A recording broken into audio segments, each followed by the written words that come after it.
Welcome to the 6th episode of the 1 Minute Mysteries. And let's get started. The valuable formula.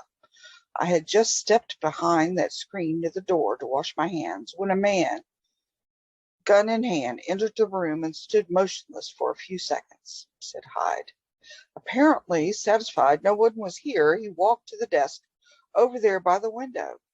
As he rummaged through the papers in the drawer, I hastily dialed headquarters, leaving the receiver off the hook, trusting you would trace the call. I was afraid to talk because I was unarmed and he looked like a desperate fellow. You say he took nothing but a valuable formula from your desk? Inquired the professor. That's all he touched, nothing else.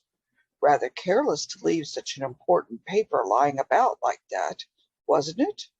Well, I suppose so.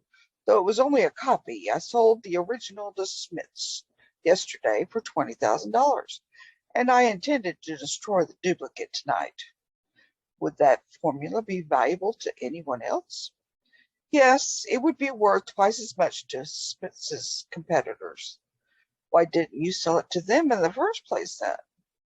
Smith's financed me while I was perfecting the formula, so I thought it only right to sell it to him, even though I could have gotten more money from it from the other firm. As this is such a small, bright room, you observe so much through that crack in the screen, said Fortney sarcastically. You should be able to give us a very good description of the intruder. Oh, I can do that, Hyde replied with assurance. He was a big fellow, about 6 foot tall, and weighed around 200 pounds. He had jet black hair, swarthy complexion, an unusually large nose, and a vicious-looking mouth. As he looked obviously unaware of my presence, I noticed that he had a big rip in the back of his blue coat.